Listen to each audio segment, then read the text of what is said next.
Ministère Bethesda. Ministère Bethesda. Ministère Bethesda. Bonjour la famille dans le Seigneur. J'espère que tout le monde va bien. Je prie que le Seigneur nous bénisse encore ce matin. Et je remercie tous les hommes de Dieu, toutes les servantes de Dieu que Dieu est en train d'utiliser pour nous aider à devenir comme Jésus, pour nous aider à consommer la parole jusqu'à ce que nous atteignions la stature de l'homme parfait. Alléluia. Ce matin, lisons dans Matthieu chapitre 12 à partir du verset 43, 44, 45 et Matthieu chapitre 21 au verset 13. Lisons au nom du Seigneur Jésus-Christ. Lorsqu'un esprit impur est sorti d'un homme, il va dans les lieux arides, cherchant du repos, il n'en trouve point. Bien-aimé dans le Seigneur, c'est quoi un esprit impur? Je vais d'abord commencer par comprendre c'est quoi un esprit impur. S'il y a un esprit impur, c'est qu'il y a aussi un esprit pur. Et je crois que l'esprit pur devait être l'esprit de Dieu. Alléluia, on l'appelle le Saint-Esprit, un esprit saint, un esprit propre. C'est l'esprit de Dieu. Et l'esprit impur, je crois par la parole de Dieu, comme cela nous est enseigné dans le livre d'Ézéchiel et le livre d'Ésaïe, qu'il y a eu une rébellion dans les cieux et il y a une partie des anges qui sont des esprits, alléluia, qui ont suivi la rébellion de Lucifer et qui ont été précipités sur la terre, alléluia. Et ces esprits, d'autres se retrouvent dans les eaux, d'autres se retrouvent dans les forêts, d'autres se retrouvent à différents endroits. Et il y a d'autres qui sont là pour tourmenter l'être humain. Ils sont sortis de la présence de Dieu. Alléluia. Ils sont sortis de Dieu peut encore les utiliser aujourd'hui. Il peut encore aller dans la présence du Seigneur comme Lucifer le fait. Lucifer le fait. Mais ils sont devenus impurs parce que ils font ce qu'ils veulent aujourd'hui. Ils sont là pour tourmenter l'être humain. Et ces esprits peuvent être parfois attaquer notre santé. Ça peut attaquer notre mental, notre état mental. Ça peut attaquer les finances, ça peut attaquer nos vies. Attaquer beaucoup de domaines de notre vie, beaucoup d'aspects de notre vie. Alléluia. Ça peut passer par la maladie, ça peut passer par une folie, ça peut passer par attaquer ce qui t'appartient. Tout ça, ils sont là pour tourmenter l'être humain. Mais il y a une bonne nouvelle, comme la parole de Dieu nous le dit, que l'esprit là peut sortir d'un homme. Alléluia. C'est l'esprit impur qui entre d'un homme, l'esprit là aussi peut sortir d'un homme. Mais comment est-ce que l'esprit impur sort de l'homme? Alléluia. La parole de Dieu nous enseigne dans Jean chapitre 1 à partir du verset 1. Au commencement était la parole. Alléluia. Donc Jésus-Christ était la parole. La parole était devenue Dieu dans la personne de Jésus-Christ. Et remarquez le comportement qu'affichaient les démons lorsque Jésus approchait de ces gens-là. Il y a des démons qui sortaient, qui parlaient à cause de la présence de Jésus-Christ. Et l'apôtre Paul aussi, étant un homme loin de Dieu, ayant en lui le Saint-Esprit, lorsqu'il s'approchait devant les gens qui avaient les esprits, il y a des démons qui sortaient. On prenait le linge qui était appliqué, oui, le mouchoir qui était appliqué sur le corps de l'apôtre Paul, et ces démons sortaient, ces gens-là. Donc, la parole de Dieu, en écoutant la parole de Dieu, un esprit impur peut te quitter. Alléluia. Je répète, en écoutant la parole de Dieu, lorsque tu écoutes la parole de Dieu, lorsque tu la consumes, lorsque tu la lis avec révélation, avec discernement, alléluia, lorsque tu la médites, des esprits impurs peuvent te quitter. Et lorsque vous allez sur la parole, remarquons aussi que l'esprit impur peut quitter une personne avec l'imposition des mains, ou bien avec un seul langage, parce que lorsque nous lisons Marc chapitre 16, la Bible dit que en mon nom, ils chasseront les démons. Donc un démon, un esprit impur peut être chassé par le nom de Jésus-Christ. Une personne qui a été mandatée par le Seigneur, peut chasser un esprit impur dans une personne en prononçant la parole. Sors au nom, parce qu'il y a un mandat que nous avons reçu de la part du Seigneur dans Marc chapitre 16, bien aimé le Seigneur. Alléluia. Et on peut aussi imposer les mains, l'imposition des mains, l'écoute de la parole de Dieu. Et aussi, bien aimé Seigneur, le nom de Jésus qui est prononcé sur une personne impure et avec des esprits impurs, cette personne aussi peut être délivrée des esprits impurs. Alléluia. Et il dit que lorsqu'il sort, il va dans le Nazareth cherchant le repos. C'est-à-dire qu'un esprit impur n'a pas de repos s'il sort de l'être humain. Il prend du repos seulement, il est à l'aise lorsqu'il est dans un être humain, lorsqu'il est en train de faire son travail. Alléluia, parce que son travail, c'est de tourmenter l'être humain, c'est de déranger l'être humain, c'est de rendre l'être humain mal à l'aise.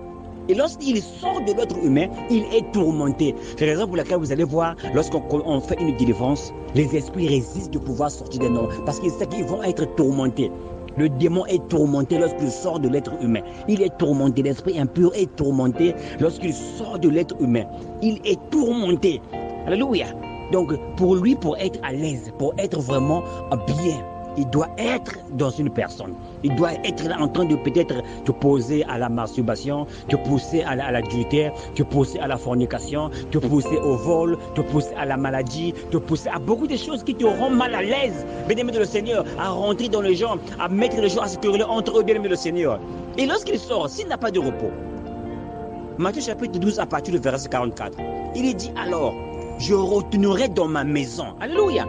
Donc, l'être humain est la maison d'un esprit impur. Or, lorsque nous lisons aussi dans Matthieu 21 à partir du verset 13, Jésus nous appelle aussi la maison. Parce que la maison dont il voulait habiter, c'est l'être humain. Alléluia. Donc pour l'esprit impur, l'homme est une maison. Pour Dieu, l'homme aussi est une maison. Donc il y a une bataille, il y a un combat qui se fait entre les esprits impurs et les esprits purs. C'est l'être humain. Les deux veulent vivre à l'intérieur de l'être humain. Nous allons, à partir de Matthieu chapitre 14, à partir du verset 40, Matthieu 12, verset 44, je retournerai dans ma maison d'où je suis sorti. Et quand il arrive, il la trouve vide, balayée et ornée. Alléluia. Et si nous voyons comment des gens qui sont délivrés, alléluia, qui sont délivrés des esprits impurs, mais la maison reste vide. Il n'y a pas un autre propriétaire qui a été permis de vivre. Je répète, une personne qui a écouté la parole lors d'une réunion. Il y avait peut-être un esprit de fornication en l'eau. Cet esprit est sorti de lui. Mais il n'a pas permis à un autre locataire d'y entrer. Parce que nous savons que l'esprit impur a pour demeure l'homme. L'esprit pur, l'esprit de Dieu, qui s'obtient aussi par la parole, est aussi pour demeure Dieu. Alléluia. Lorsqu'une personne va pour une délivrance, une personne est délivrée, on lui a posé les mains, l'esprit est sorti. Mais il n'y a pas un autre propriétaire qui est rentré pour prendre place dans cette maison-là. L'esprit impur, bien qu'il est sorti, cette personne ne vole plus. Cette personne ne triche plus, cette personne ne se masturbe plus, cette personne ne commet plus la fornication, cette personne ne commet plus l'adultère, cette personne ne boit plus à outrance, cette personne ne fait plus ceci, cela, parce qu'il était poussé par un esprit impur à pouvoir faire des choses. Il est libre. Alléluia, la maison est vide. Mais le deuxième locataire, l'esprit pur, n'a pas été invité pour entrer dans cette maison-là. Qu'est-ce qui se passe? L'esprit impur va encore revenir. Et c'est la raison pour laquelle aujourd'hui nous avons des gens qui marchent avec le Seigneur pour un moment donné et après ils repartent de choses qu'ils avaient vomi, comme un chien qui repartit à ce vomissement. Une personne aujourd'hui qui allait à l'église, il a commencé à ne plus faire les mauvaises choses qu'il faisait. Mais vous allez remarquer, après un moment donné, cette personne repart dans le monde et il devient plus ce qu'il était. C'est parce que cette personne n'a pas permis au Saint-Esprit de venir habiter dans sa vie. Il n'a pas invité Dieu à venir vivre dans sa vie. Et la délivrance qui a été faite, bien qu'elle a été faite, mais elle n'était pas achevée parce que la parole devait être remplacée ces personnes-là. Cette personne devait recevoir un autre esprit qui est l'esprit pur, qui est l'esprit de Dieu, qui devait habiter dans cette personne. Dans Matthieu chapitre 12, à partir du verset 45, il s'en va, il vient, il voit, oh, donc il n'y a personne. Alléluia. L'homme de Dieu n'a pas achevé sa délivrance. bien que l'esprit était sorti, mais elle n'a pas amené cette personne-là à mettre un autre locataire dans cette maison-là. Comme ici, on nous a toujours enseigné sur la plateforme. Un locataire qui vit en toi, qui te permet de faire des grandes choses, qui te permet de résister à la fornication, de résister à la masturbation, de résister à l'adultère, de résister au mensonge, de résister à la tricherie. C'est parce que tu as invité, comme la Bible nous enseigne dans le livre de Luc, on reçoit le Saint-Esprit lorsqu'on le cherche, on demande à Dieu, par l'imposition des mains, il vient habiter en toi, il devient le locataire qui protège ta maison contre l'invasion d'autres esprits qui sont les esprits impurs. Alléluia. Et il va, lorsqu'il revient, il check, oh, il n'y a personne. Il va appeler d'autres esprits qui sont forts que lui. La Bible dit qu'il va et prend avec lui 7 autres esprits plus méchants que lui. Ils entrent dans la maison, ils s'y établissent et la condition de cet homme est pire que la première. Il en sera de même pour cette génération méchante, bien aimé Seigneur. Regarde ce qui se passe. Une personne qui marche avec le Seigneur, qui commence à aller à l'église, cette personne a changé. Vous allez remarquer à un moment donné, cette personne devient pire encore. Oh, mon enfant, ce frère contre l'engana, ce frère fait aussi comme ça. C'est parce que la délivrance que l'homme de Dieu a faite sur lui, il lui a imposé les mains, bien que l'esprit de l'alcool était sorti. Mais il n'a pas amené cette personne-là à amener le véritable esprit pur, le locataire qui est l'esprit de Dieu, à venir habiter sur cette personne-là. Et cette personne va devenir pire. Ce qu'il est auparavant, bien aimé le Seigneur. C'est parce que cet esprit impur va inviter 7 autres esprits impurs qui viendra habiter dans cette personne-là. Et il va faire plus que ce qu'elle avait fait auparavant, bien aimé le Seigneur. Pourquoi? Parce que sa délivrance n'était pas complète. Je répète, parce que sa délivrance n'était pas complète. Parce que sa délivrance n'était pas complète. Alléluia. Les esprits impurs ont pour demeure l'homme. Et s'ils sortent de l'homme, ils deviennent tourmentés. Ils ne sont pas à l'aise. Alléluia. Et l'Esprit de Dieu a pour demeure aussi l'homme. Alléluia. Qu'est-ce qui se passe? L'homme, lorsque on est délivré d'un esprit impur, lorsqu'on est délivré d'une vie d'impureté qui est causée par la présence des esprits impurs dans nos vies, nous devrons avoir l'objectif en tant qu'enfant de Dieu, en tant que serviteur de Dieu, d'amener les gens à inviter un autre locataire à rentrer en nous. Et nous avons appris dans Actes chapitre 10, comme Corneille, que lorsqu'il était en train d'écouter la parole que l'apôtre Pierre était en train de prêcher, la Bible dit que le Saint-Esprit était descendu sur eux. Alléluia. Lorsqu'une personne est délivrée, on doit amener cette personne à l'enseignement de la parole et à écouter la parole, à méditer la parole, à recevoir la parole qui aussi peut amener en lui l'esprit pur qui est l'esprit de Dieu. Et cette personne aussi peut recevoir le Saint-Esprit aussi par l'imposition des mains de le Seigneur. Bien aimé, on a de ces cas dans beaucoup de nos églises. Les gens viennent dire Amen. Ah, pasteur, j'ai été touché. Pasteur, j'ai été touché. Vous allez remarquer à un moment donné, cette personne-là ne réagit plus. Alléluia. Lorsqu'elle avait écouté la parole, peut-être quelque chose était passé dans cette vie-là. Un esprit l'avait quitté. Mais cette personne n'a pas été totalement été délivrée. Et vous allez voir que après, il faut. C'est ceux qui venaient à l'église. Mais regarde ce qu'il fait encore. C'est parce que les esprits sont encore revenus en elle. Sa maison, sa vie était vide. Il n'y avait personne qui avait occupé cette place-là qui est la maison. Soit ça devait être les esprits puis qui sont revenus en elle pour qu'elle devienne pire ce qu'elle était auparavant. Bien, cette personne devait recevoir l'esprit pur. L'esprit de Dieu devait venir habiter en elle, bien-aimé de le Seigneur.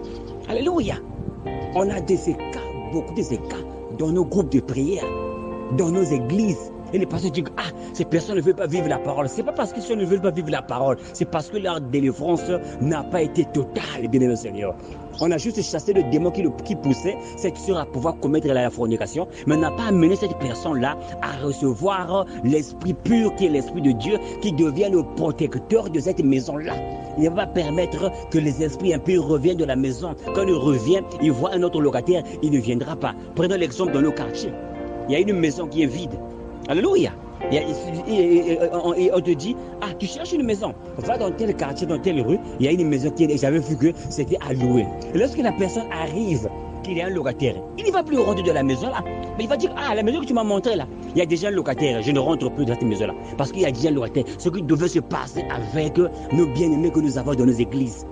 Les pasteurs aujourd'hui font un travail à moitié. Alléluia. Bien qu'on a imposé les mains aux gens, bien qu'on a prié pour eux, mais ces gens devaient arriver à la réception de l'Esprit de Dieu en eux. Les gens devaient être enseignés, recevoir la parole, recevoir la parole, recevoir la parole. Et là, en ce moment-là, il y a une barrière qui est mise. L'esprit impur ne revient plus. Lorsqu'il arrive, il voit la parole. Parce que le diable a peur de la parole. Comment Jésus-Christ avait chassé l'esprit impur? Nous allons dans Matthieu chapitre 24. Voilà Jésus en face du diable. Alléluia. Il y a un combat avec la parole. Il est écrit, il est écrit, il est écrit. Mais qu'est-ce qui s'est passé? Il n'a utilisé aucun don de l'esprit. Bien que Jésus avait en lui tous les dons de l'esprit. Il n'avait pas parlé en langue, il n'avait pas prophétisé. Mais avec la parole, il a vaincu Satan. Sur son territoire, qui est la terre, qui est sur le canton de l'ennemi, il a vaincu, le diable est parti. Il a fui, il l'a laissé tout seul. Alors, parce que la maison était occupée. Et prenons Jésus aujourd'hui, qui est comme toi et moi. Aussi longtemps que tu as reçu en toi la parole, tu lis la Bible, tu jeûnes, tu pries, tu le propriétaire, parce que l'Esprit de Dieu qui entre en toi, lorsque tu reçois le Seigneur Jésus-Christ, il doit croître en toi. Et l'Esprit de Dieu se nourrit de la parole. Et il grandit, il devient fort. Et lorsque l'ennemi arrive, il veut revenir, il ne peut plus rentrer. La maison est occupée. La maison est occupée. Il y a l'Esprit de Dieu qui vit en lui. Il ne peut pas dire que ma maison sera appelée une maison de prière. Vous avez fait une caverne de voleurs. Alléluia.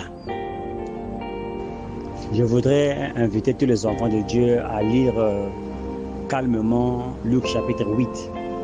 À partir, je crois, du verset 27 ou 26. Alléluia. Lorsque je lis le verset 27 de Luc chapitre 8, nous voyons ici une belle illustration de ce que être une vraie délivrance, comment maintenir sa délivrance. Parce que on peut être délivré aujourd'hui d'un certain esprit, mais le mode de vie qu'on mène peut permettre à cet esprit de revenir encore. Alléluia. Une personne peut avoir une mauvaise vie, alléluia, peut avoir des esprits en elle, des esprits impurs en elle. Peu importe l'esprit impur. Et vous allez remarquer, la personne peut être délivrée, alléluia, mais le mode de vie que cette personne va mener après sa délivrance peut déterminer si la délivrance va continuer ou bien la personne va encore inviter l'esprit impur à venir vivre en elle. Je voudrais que dans Luc chapitre 8, à partir du verset 27, la Bible dit, lorsque Jésus fut descendu à terre, il vint au devant de lui un homme qui avait été possédé de plusieurs démons. Ici, on voit une personne qui est possédée des esprits impurs ou bien des démons. Alléluia. Et ici, la Bible dit que cette personne ne pouvait la dompter. Il vivait dans le cimetière. Lorsqu'on l'enchaînait avec des chaînes, il brisait les chaînes. Et ici, on voit c'est l'état d'une personne qui est possédée d'un esprit impur. Et la Bible dit qu'il était possédé des démons. Lui, il y a des esprits impurs, des esprits qui le tourmentaient. Et personne, je dis personne, n'avait pu délivrer cette personne-là.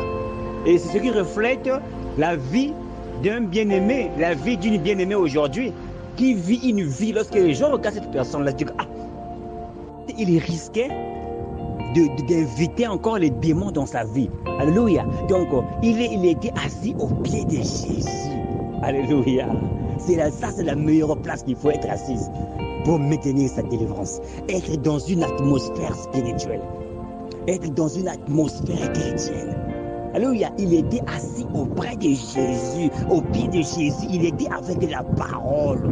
À ce moment-là, aucun démon, ces démons qui l'ont tourmenté depuis des années, ne pouvaient plus revenir dans sa vie. Tous ces démons qui l'amenaient dans les tombes, qui l'amenaient à rompre les chaînes, qui l'amenaient à se poignarder, à se faire du mal, à se tourmenter, ne pouvaient plus revenir dans sa vie. Pourquoi? Parce qu'il était au pied de Jésus. Et Jésus, nous savons, c'est la parole. Il était avec la parole. Il a pris position pour la parole. C'est ce que nous devons faire, bien-aimés dans le Seigneur. Beaucoup d'entre nous, on tourmente les hommes de Dieu. Oh pasteur, j'ai tel problème. Pasteur, j'ai tel problème. Le pasteur prie pour toi, tu ne reviens plus à l'église. Bien-aimé, ces démons vont revenir. Parce que tu n'as pas invité un autre propriétaire à prendre la place du démon qui est sorti dans ta vie. Alléluia. Le pasteur a prié pour toi. Il t'a imposé des mains. Il t'a fait avec toi un service, un programme de prière. Lorsque tu sens que tu es délivré, lorsque tu sens que ton problème a été résolu, tu fuis l'église. Tu fuis Jésus. Bien-aimé, il faut rester comme le fou de Gadara, assis au pied de Jésus pour maintenir ta délivrance. Bien-aimé, je vous invite à lire Luc, chapitre 8, à partir du verset 27. Il était assis au pied de Jésus à partir du verset 35. Luc 8, 35. Assis au pied de Jésus pour maintenir sa délivrance. Alléluia. Ne viens pas seulement à Jésus parce que tu as un problème, parce que tu es tourmenté par un esprit impur. Mais reste avec Jésus pour maintenir ta délivrance. Ne viens pas avec Jésus parce que tu ne peux pas concevoir, parce que tu n'as pas de travail, parce que tu n'as pas d'emploi, parce que tu n'as pas quoi que ce soit, tu n'as pas dans ta vie. Là, tu sais que c'est moi Jésus qui a la solution. Mais tu viens à Jésus. Jésus te délivre au travers d'un serviteur de Dieu, au travers d'un frère, au travers d'une sœur. Mais tu dois être assis au pied de Jésus pour maintenir ta délivrance. Sinon, ces démons vont encore revenir te tourmenter, bien-aimé de le Seigneur. Assis au pied de Jésus, comme le fou de Gadara. Il était assis là. Il était en sécurité au pied de Jésus. Aucun démon ne pouvait revenir dans sa vie, bien-aimé le Seigneur. Tu ne vas pas avec cette soeur-là. C'est exactement le reflet du fou de Gadara. Et lorsque Jésus approche de cette personne-là, il n'a même pas prononcé la parole. Et nous savons tous que Jésus, c'est la parole. Et je vous ai dit qu'une personne peut être délivrée juste par la parole qu'elle dit. Et lorsque le démon voit la parole faite chez Jésus qui arrive, le démon commence à être tourmenté. Il faut que non, on va sortir. Tu vois comment les démons sont. Pourquoi les démons là sont tourmentés dans le fou de Gadara? C'est parce que ils vont être tourmentés parce que lorsque le démon sort de l'être humain, il est tourmenté. Il veut être dans l'être humain qui est sa maison. C'est comme un locataire que vous chassez de votre maison. S'il n'a pas de maison, il va être tourmenté. Parce que pour être bien, il faut avoir un toit. Il faut être chez soi. Donc l'être humain, c'est le soi du démon. Alléluia. Et lorsque le démon sort de cette personne-là, moi je voudrais ensemble, bien aimé, qu'on puisse examiner Luc chapitre 8 à partir du verset 35. La position de cette personne-là après la délivrance. Alléluia. C'est très important. La vie que tu mènes après ta délivrance est très importante pour maintenir sa délivrance. Alléluia. Tu peux y aller quelqu'un qui était accro de l'alcool. Tu buvais beaucoup. Mais tu vas, quelqu'un t'a invité à l'église. Tu avais en toi l'esprit, tu ne pouvais pas faire passer les femmes. Tu aimais les femmes, tu aimais le sexe. Il y a une habitude qui t'avait pris captif. Et tu es délivré par la parole de Dieu. Mais le mode de vie que tu vas mener après avoir reçu ta délivrance là déterminera si ta délivrance va perdurer ou elle va seulement être momentanée, bien-aimé de le Seigneur. Ici, dans Luc chapitre 8 à partir du verset 35, j'aime l'endroit où cette personne-là, le fou de Gadara, était pour maintenir sa délivrance. Alléluia. Il dit que les gens allèrent voir ce qui était passé. Ils vinrent auprès de Jésus. Ici, Jésus représente la parole. Ici, Jésus peut représenter un lieu de communion. Dans Luc chapitre 8, à partir du 27-35, la position de Jésus, Jésus c'est la parole. Jésus peut être aussi, c'est le corps mystique. Là où le croyant, parce que nous avons l'église locale, alléluia, et le corps mystique de Jésus-Christ. Donc le croyant doit quitter l'église locale et rendre le corps mystique du Seigneur Jésus-Christ. Et la Bible dit que ils trouvèrent l'homme de qui étaient sortis les démons, assis à ses pieds. Alléluia. Oh Jésus, j'aime la parole de Dieu. Il n'a pas seulement été guéri, et il est parti vivre ce qu'il vivait. Parce qu'il risquait d'inviter encore ces démons à revenir dans sa vie. Ministère Bethesda. Ministère Bethesda. Ministère Bethesda.